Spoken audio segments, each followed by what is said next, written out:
daming tao. Dito ba siya dadaan? Ba't paharapan yung daan? Ayan yung mga tao, ang dami. Ayan kapag wala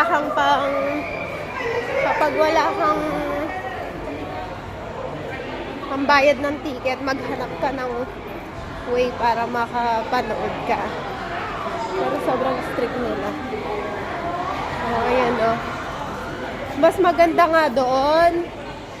Ayan ayan sila. Parang doon talaga. Sa tabi ng...